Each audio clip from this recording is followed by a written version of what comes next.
Hello students, welcome to Jim's Orbit. So today we are going to start our new chapter and this is going to be the last chapter of our revised syllabus, that is outcome of democracy. तो हमारे board exam में जो आएंगे वो हमने 3 chapter cover कर लिए हैं। ये हमारा लास्ट चैप्टर होगा आउटकम्स ऑफ डेमोक्रेसी। तो इसमें आज हम पढ़ेंगे कि how do we assess democracy outcome, कि हम डेमोक्रेटिक गवर्नमेंट के वर्किंग को, फंक्शनिंग को कैसे असेस करेंगे। असेस करने के पीछे हमारा ऑब्जेक्टिव क्या है? हमारा ऑब्जेक्टिव यही है कि डेमोक्रेसी जो है वो बेस्ट फॉर्म ऑफ गवर्नमेंट माना गया है डेमोक्रेसी को। लगभग सैकड़ों कंट्रीज जो हैं वो आज डेमोक्रेसी को अडॉप्ट कर चुकी हैं और डेमोक्रेटिक गवर्नमेंट वहाँ पे बनती हैं, चलती हैं। तो क्या रीजन है वो जो कि अडॉप्ट की गई डेमोक्रेसी एज अ बेस्ट और सुटेबल फॉर्म ऑफ गवर्नमेंट, और क्या ये सही है? मतलब क्या डेमोक्रेसी की फंक्शनिंग जो है वो हमारे लिए हेल्दी है, वो किसी भी गवर्नमेंट के लिए हेल्दी है? और कैसे कंपेयर करेंगे हम डेमोक्रेसी को बाकी अदर फॉर्म्स ऑफ गवर्नमेंट से? तो क्या कॉन्ट्रास्ट है डेमोक्रेसी का और बाकी फॉर्म्स ऑफ गवर्नमेंट का, वो हम आज देखेंगे। तो शुरुआत करते हैं हम अपने पहले हेड के साथ कि डेमोक्रेसी जो है वो बेटर फॉर्म ऑफ गवर्नमेंट है। ये हमने मान लिया और हमने कह भी दिया, और ये हमारे सामने क्या है, फुल प्रूफ है इसका, क्योंकि डेमोक्रेसी जो है वो लगभग सारे बड़े बड़े देश जो हैं दुनिया में, और लगभग सैकड़ों देशों में डेमोक्रेसी जो है वो चलती है। इंडिया का नाम लें आप, यूएसए का लें, ब्रिटेन का लें, तो यहाँ पे डेमोक्रेटिक गवर्नमेंट्स हैं। तो क्यों डेमोक्रेसी को अडॉप्ट किया गया वर्ल्ड वाइड? क्यों डेमोक्रेसी को अडॉप्ट किया जा रहा है? जगह जगह रिवॉल्यूशन हुए जहाँ पे डेमोक्रेसी को अडॉप्ट करा गया, तो ऐसा क्यों है? वो इसलिए ऐसा है क्योंकि डेमोक्रेसी की कुछ कंडीशंस हैं जिसमें डेमोक्रेसी जो है फलती फूलती है। मतलब कुछ प्रायर हैं, कुछ प्रायर रिक्वायरमेंट्स हैं, कुछ प्री रिक्विजिट्स हैं जहां पे डेमोक्रेसी की जरूरत, मतलब वो होंगे तो ही डेमोक्रेसी चलेगी, और उनकी डिमांड है इसलिए वहां पे डेमोक्रेसी आई। तो वो क्या है? तो सबसे पहला है कि it promotes equality among citizens. अब डेमोक्रेसी का ये एक फाउंडेशनल रूल है, ये एक बेसिक रूल है कि डेमोक्रेसी में सिटीजन्स को इक्वालिटी होती है, क्योंकि डेमोक्रेसी में जो मेजर पावर होती है वो लोगों के हाथ में होती है। Democracy is a government which is by the people, to the people, for the people. इसकी सबसे सिंपलेस्ट डेफिनेशन है। तो डेमोक्रेसी क्या करती है? डेमोक्रेसी में इक्वालिटी प्रमोट होती है। इक्वालिटी जो है हर सिटीजन्स के पास होती है, वहां पे डिस्क्रिमिनेशन नहीं होता। ये डेमोक्रेसी का प्रिंसिपल है। प्रैक्टिस में क्या हो रहा है वो दूसरी बात है, लेकिन democracy in theory, democracy in principle क्या है? इक्वालिटी। दूसरा है enhances the dignity of the individual. अब एक के बाद दूसरा, कि अब इक्वालिटी है तो वहां पे इंडिविजुअल की डिग्निटी है, वहां पे किसी को छोटा बड़ा नहीं माना जा रहा है। इक्वालिटी बिफोर लॉ है, हर किसी के पास चॉइस है, हर किसी के पास इक्वल पावर है। राइट टू वोट एक बेसिक पावर होती है डेमोक्रेसी में सभी लोगों के पास। तो राइट टू वोट जो है वो यूनिवर्सल एडल्ट फ्रेंचाइज पे अगर बेस्ड है, तो 18 साल या 18 साल से ऊपर सभी लोग क्या कर सकते हैं? वोट डाल सकते हैं। तो यहाँ पे कोई डिस्क्रिमिनेशन नहीं है, किसी भी बेसिस पे डिस्क्रिमिनेशन नहीं है। तो इसलिए डेमोक्रेसी में क्या होता है? Democracy enhances the dignity of the individual. तीसरा, it improves the quality of decision making. ऐसा क्यों है? ऐसा इसलिए है क्योंकि यहाँ पर डिलिब्रेशंस होते हैं, डिस्कशंस होते हैं। यहाँ पर कोई भी मेजोरिटेरियन विल इम्पोज नहीं होती। यहाँ पर किसी भी फैसले को लेने से पहले उसमें डिस्कशंस हो रहे हैं, उस पर डिलिब्रेशंस हो रहे हैं, उस पर पब्लिक रिस्पॉन्स मांगी जा रही है। तो इसमें क्या हो गया कि डिसीजन मेकिंग की क्वालिटी अल्टीमेटली इंप्रूव हो जाती है। अल्टीमेटली जो हमारे पास डिसीजन आता है वो होता है जो कि वेल लाइक्ड और मोस्ट लाइक्ड होता है। फोर्थ हमारे पास आ गया, it provides a method to resolve conflicts. Conflicts हर जगह होते हैं, लड़ाइयाँ हर जगह हैं, डिफरेंसेस हर जगह हैं, लेकिन इस डेमोक्रेसी में क्या एडवांटेज है हमारे पास कि यहाँ पर हमारे पास एक मैकेनिज्म है जिससे कि हम कॉन्फ्लिक्ट्स को, अपने आपसी डिफरेंसेस को क्या कर सकें? रिजॉल्व कर सकें। और lastly, it allows room to correct mistakes, की अगर देखें no one is without flaw. अगर गड़बड़ हो जाती है, गलती हो जाती है, चाहे वो गवर्नमेंट से, चाहे वो ऑफिशियल से, तो डेमोक्रेसी हमारे पास एक ऑप्शन देती है उनको रेक्टिफाई करने का, उन मिस्टेक्स को करेक्ट करने का हमारे पास ऑप्शन है। तो डेमोक्रेसी के ये कुछ प्रिंसिपल्स हैं, ये 5 प्रिंसिपल्स डेमोक्रेसी के बेडरॉक हैं, जिसकी वजह से डेमोक्रेसी को हम बेटर फॉर्म ऑफ गवर्नमेंट कहते हैं। ऐसा हमारे पास डिक्टेटरशिप में देखने को नहीं मिलेगा कि वहां पे सबके पास इक्वालिटी है। डिक्टेटरशिप है ही इसलिए क्योंकि वहां पे पहली बात तो इक्वालिटी नहीं है, वहां पे पब्लिक रिस्पॉन्सेज नहीं मांगी जा रही है आपसे, वहां पे डिस्कशंस नहीं हो रहे, वहां पे गलतियां हो गई तो उनको सुधारा नहीं जा रहा, वहां पे सिर्फ इम्पोज किया जा रहा है। तो डेमोक्रेसी को इसीलिए वर्ल्ड वाइड क्या किया गया? रिकॉग्नाइज किया गया, रिवॉल्यूशंस हुए और कंट्रीज ने जो है डेमोक्रेसी को अडॉप्ट करना चाहा। अब हर जगह, हर कंट्री में जो है डेमोक्रेसी है। अगर हम 10 कंट्री का नाम लेते हैं तो वहां पे डेमोक्रेसी है, तो इसका मतलब ये नहीं कि वहां पे डेमोक्रेसी एकदम सेम है। क्यों? हर कंट्री का अपना अपना अलग पैरामीटर, हर कंट्री के अलग पॉपुलेशन है, हर कंट्री के फिजिकल फीचर्स अलग हैं, हम ये सब पढ़ते हैं।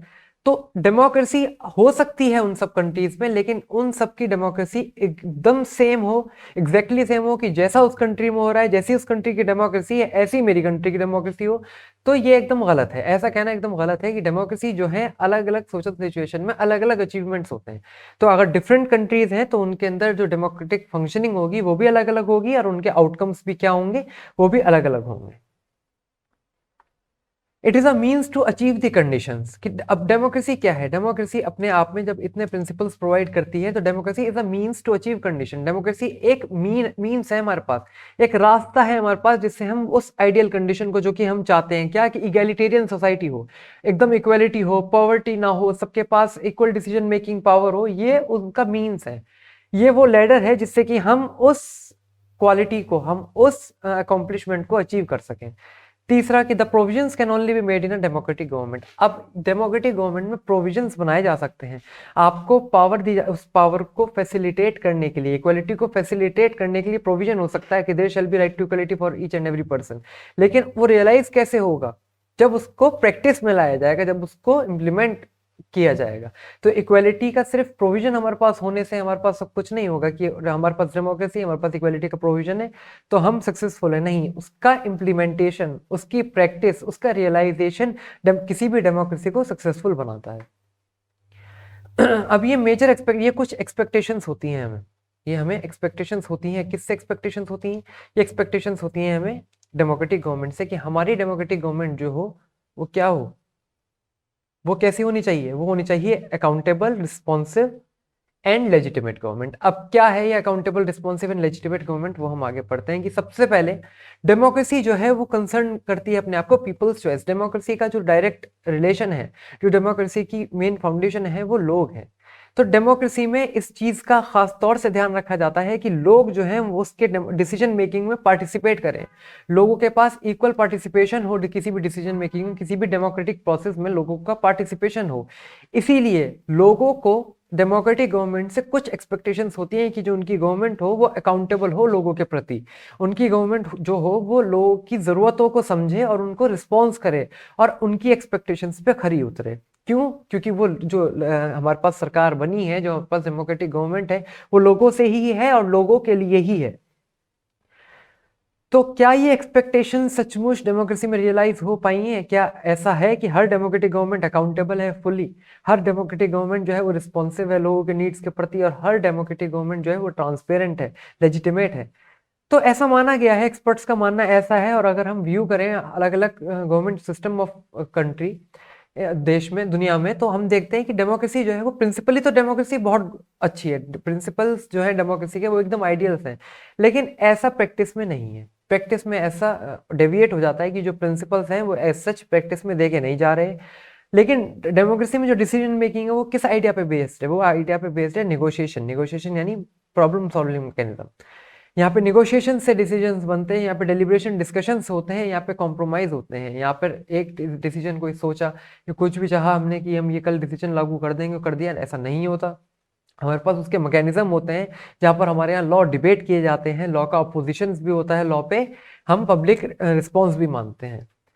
तो शुरुआत करते हैं अपने पहले अकाउंटेबिलिटी से कि क्या होता है अकाउंटेबिलिटी, कि अकाउंटेबल गवर्नमेंट हमारे पास कैसी होनी चाहिए। तो बेसिकली अकाउंटेबिलिटी को अगर मैं सिंपलेस्ट टर्म्स में कहूँ तो क्या है अकाउंटेबिलिटी? मतलब कि लोगों का और सरकार के बीच में कोई सीक्रेसी नहीं है, कोई पर्दा नहीं है, कि लोगों को ऐसा ना लगे कि जो गवर्नमेंट कुछ काम कर रही है वो कुछ सीक्रेट है, या फिर उनको उस प्रोसीजर के बारे में, उस प्रोसेस के बारे में कुछ पता नहीं चल पा रहा। तो सबसे पहले कि जो डिसीजन मेकिंग होती है या होनी चाहिए किसी भी डेमोक्रेटिक गवर्नमेंट में, वो according to the norms and procedures होने चाहिए। कि हमारे पास सेट रूल्स हैं हमारे पास, कि इन रूल्स को फॉलो करके कोई डिसीजन अराइव होगा, कि पहले ये किया जाएगा, फिर सेकंड ये, थर्ड ये।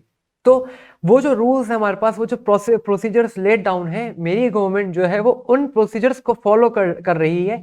ये पहला रूल है मेरे पास अकाउंटेबिलिटी का। दूसरा कि सिटीजन्स के पास इतनी पावर है कि वो चेक कर पाए कि क्या जो डिसीजन लिया गया है, क्या जो पॉलिसी बनी है, क्या जो लॉ बना है वो करेक्ट प्रोसीजर से बना है, क्या सारे प्रोसीजर जो कि लॉ के द्वारा लेड डाउन है, जो कि लॉ हमारा बताता है कि ऐसे ऐसे प्रोसीजर्स फॉलो होंगे, क्या वो सारे फॉलो किए गए हैं, क्या गवर्नमेंट ने लेजिटिमेट तरीके से, करेक्ट तरीके से उन प्रोसेस को फॉलो किया है। और तीसरा कि गवर्नमेंट को ऐसा मैकेनिज्म बनाना चाहिए जिससे कि लोगों के पास गवर्नमेंट की फंक्शनिंग को जानने का ऑप्शन रहे, कि गवर्नमेंट जो है वो ऐसी फंक्शनिंग, ऐसी मैकेनिज्म बनाए, ऐसे ऑफिसेस तैयार करे, ऐसे प्रोसेस बनाए जिससे कि लोगों के पास उसकी अकाउंटेबिलिटी पूरी हो। ट्रांसपेरेंसी भी अकाउंटेबिलिटी का ही एक एस्पेक्ट है। ट्रांसपेरेंसी का मतलब होता है कि गवर्नमेंट जो है वो सिटीजन्स को सारी इंफॉर्मेशन प्रोवाइड करे जो भी लेजिटिमेट है और जो कि लॉफुल है। दूसरा कि सिटीजन्स को वो अलाउ करे कि वो उनके डिसीजन को एग्जामिन कर सके। एग्जामिन करने का मतलब कि सिटीजन्स को वो इतना स्कोप दे, इतना रूम दे, इतनी फैसिलिटी दे कि सिटीजन्स ये देख पाए whether particular decision is correct और not, whether it is legal और इलीगल।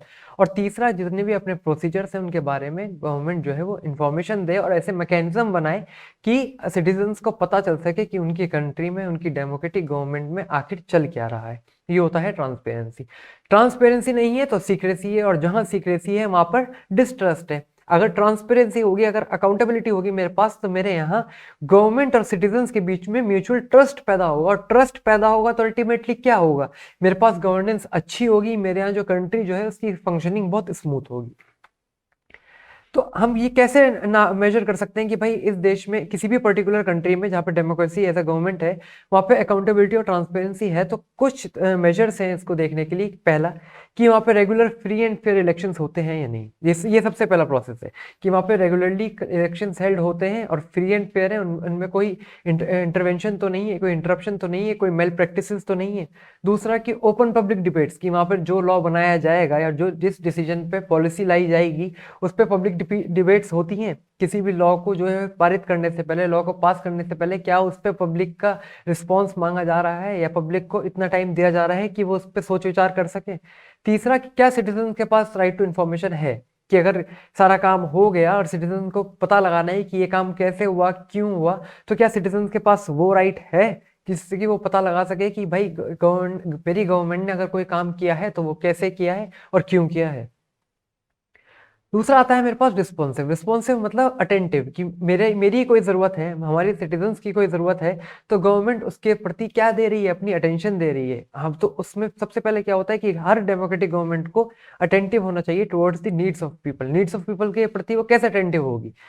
ऐसा, अब अटेंशन जो है वो बहुत तरह तरह की है। अगर मैं बीमार हूँ और मैं कहता हूँ कि मुझे कोई पानी दे दे या एक गिलास पानी दे दे, तो मेरी मम्मी मुझे पानी दे देती है, तो ये क्या है? ये मेरी मम्मी मेरे तरफ क्या कर रही है? ये उनका केयर है, ये उनका अटेंशन है।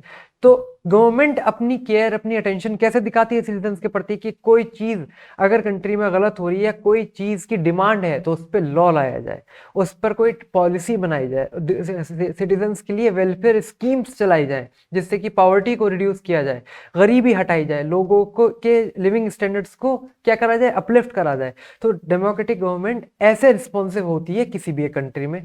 और सबसे दूसरा जो कि मेजर पॉइंट है, जो कि शायद कोई भी डेमोक्रेटिक गवर्नमेंट अचीव नहीं कर पाई है, वो है it should be corruption free. कि करप्शन नहीं होना चाहिए, क्योंकि अगर करप्शन होगा तो बाकी बातें सब सबसाइड हो जाएंगी। करप्शन होगा तो कोई अटेंशन काम नहीं करेगी। करप्शन होगा तो जगह जगह पर क्या होगा, फाउल प्रैक्टिसेस होंगी, मेल प्रैक्टिसेस होंगी, सिटीजन्स को जो चाहिए वो नहीं मिलेगा, लॉज अच्छी तरीके से पास नहीं होंगे, या फिर लॉज अगर बन भी जाएंगे तो उनका इम्प्लीमेंटेशन नहीं होगा। तो रिस्पॉन्सिव में दो पॉइंट मेरे पास आते हैं कि गवर्नमेंट जो है वो अटेंटिव रहे need towards the needs of people और करप्शन फ्री होनी चाहिए। अब लेजिटिमेट गवर्नमेंट क्या होता है मेरे पास? लेजिटिमेट गवर्नमेंट का मतलब है, देखो डेमोक्रेसी है क्या? डेमोक्रेसी की जब हमने डेफिनेशन पढ़ी थी 9th क्लास में, जब हमने पढ़ा, या डेमोक्रेसी की बहुत सिंपलेस्ट डेफिनेशन है कि democracy is for the people, by the people and to the people. तो क्या है इसका मतलब? क्या है इस गवर्नमेंट का? कि यहाँ पर लोग जो हैं, people elect their representative, people elect their government, people elect their leaders. तो यहाँ पर मेन पावर जो है किसके पास वेस्ट कर रही है? यहाँ पे जो पावर किसके पास है? यहाँ पे पावर रिजाइड करती है लोगों के पास, सिटीजन्स के पास, पब्लिक के पास। तो डेमोक्रेसी जो है वो लोगों की अपनी गवर्नमेंट होती है। हमारे यहाँ इलेक्शंस होते हैं, हम वोट डालते हैं, हम अलग अलग पॉलिटिकल पार्टीज को चुनते हैं, कैंडिडेट्स को चुनते हैं, फिर वो सरकार बनाती है। तो जिसको मेजोरिटी ऑफ वोट्स मिलता है वही पार्टी तो गवर्नमेंट बनाती है। तो वो क्या हो गई? वो वो हमारी अपनी गवर्नमेंट हो गई कि हमने उसे सपोर्ट करा, क्योंकि मेजॉरिटी ऑफ पीपल ने उसको सपोर्ट करा इसलिए वो सरकार बना पाई। तो डेमोक्रेसी में जो गवर्नमेंट बनी वो किसकी बनी, वो लोगों की विशेस के अकॉर्डिंग बनी। तो डेमोक्रेसी में जो है गवर्नमेंट प्रोसेसेस वो स्लो हो सकते हैं, डिसीजन मेकिंग प्रोसेस स्लो हो सकते हैं या फिर लेस इफेक्टिव हो सकते हैं, लेकिन इसकी एडवांटेज कहाँ पे, इसकी एडवांटेज ये है कि लोग चाहते हैं कि वो उन्हीं से गवर्न हो जिनको वो चुने, कि हमने जिसको चुन के बिठाया है वही हमारे ऊपर फैसले ले, वही हमारे लिए लॉ निकाले, वही हमारे अच्छे बुरे का ध्यान रखे। ऐसा ही नहीं कोई भी आकर के बैठ जाए और वो हमारे ऊपर क्या करे, अपने डिसीजन या ऑर्डर चलाने लगे। तो इसीलिए डेमोक्रेटिक लेजिटिमेट गवर्नमेंट कौन सी है, वही लेजिटिमेट गवर्नमेंट है डेमोक्रेसी में जिसको लोग चुनते हैं, a government which is elected by the people.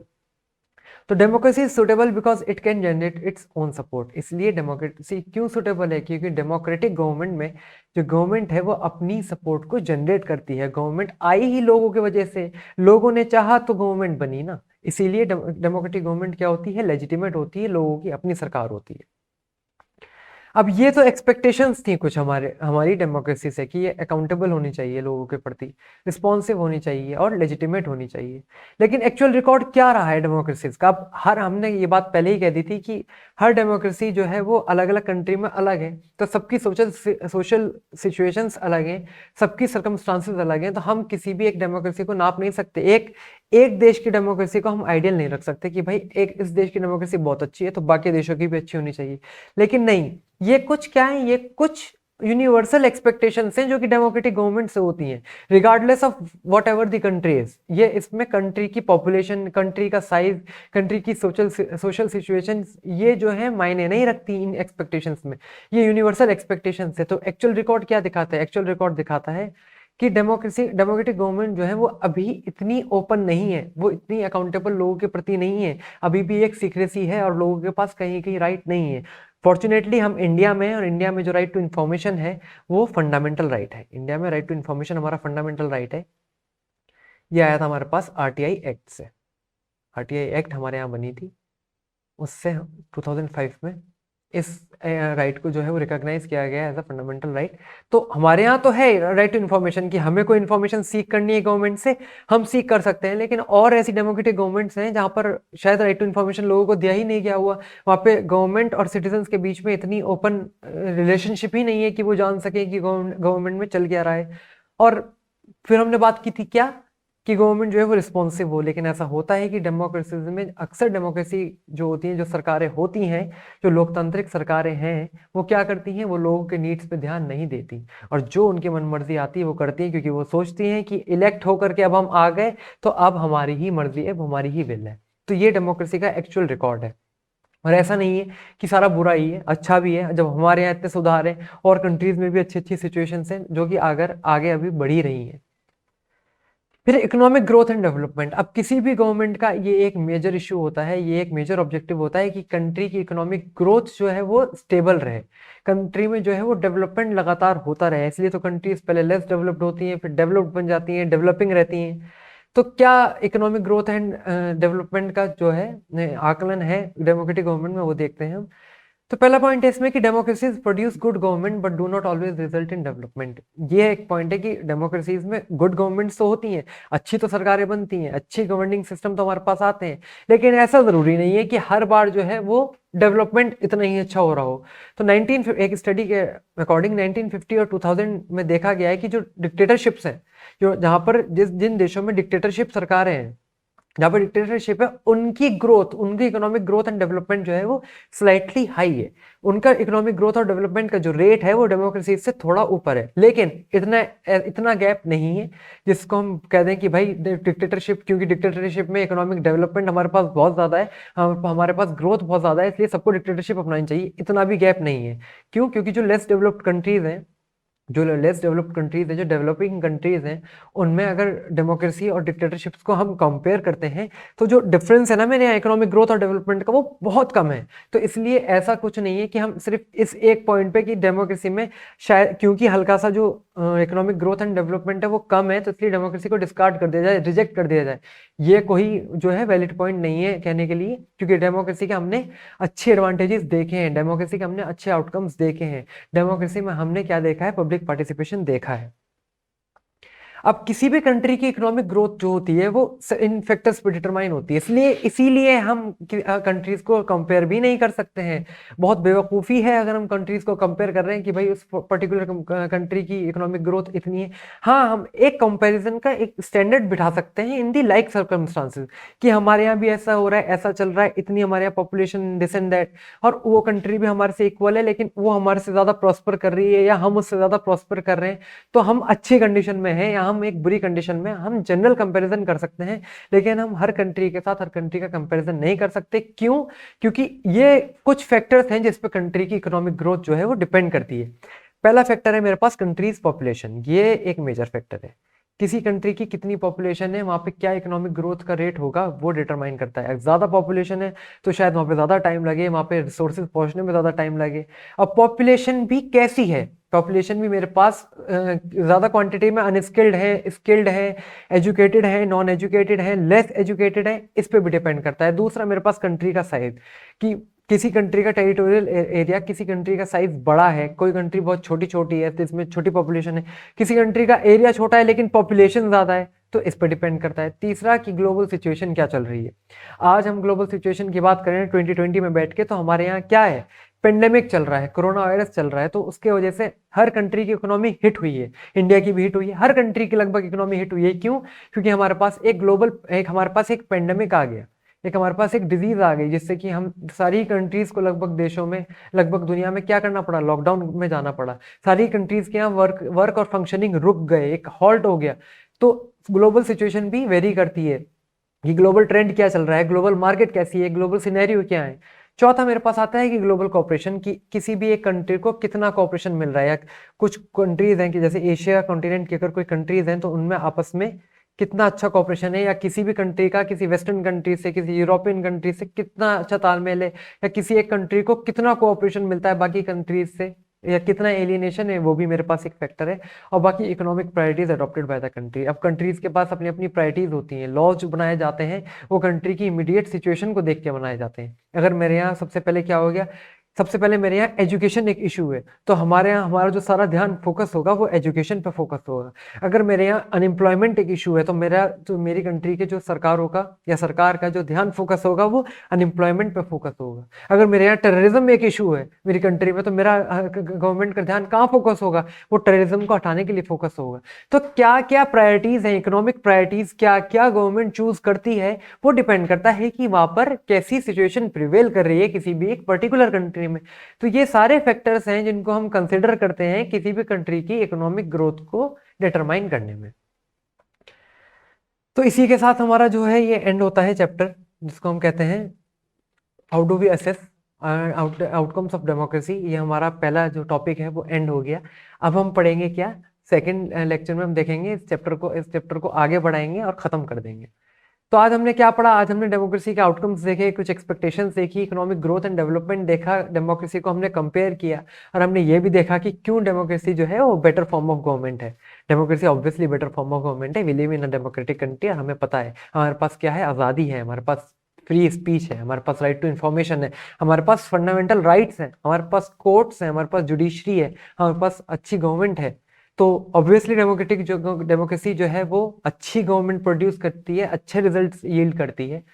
तो इसी के साथ पहला टॉपिक हमारा खत्म होता है। मिलते हैं हम अगले लेक्चर में, नेक्स्ट टॉपिक पढ़ेंगे, इस चैप्टर को खत्म कर देंगे, सिविक्स हमारा कंप्लीट हो जाएगा। उसके बाद हम एक अच्छा सा सेशन लेंगे, रिवाइज करेंगे। बोर्ड एग्जाम्स हमारे बहुत नज़दीक आ रहे हैं, नवंबर ऑलरेडी आ चुका है, कुछ ही महीने हमारे पास बचे हैं। सिलेबस भी हालांकि कट है, हालांकि डिस्टर्बेंस बहुत रही है इस साल। तो आप पढ़िए, लिखिए, ध्यान दीजिए, सब्सक्राइब करिए चैनल को, शेयर करिए। जब तक मिलते हैं अगले लेक्चर में, थैंक यू।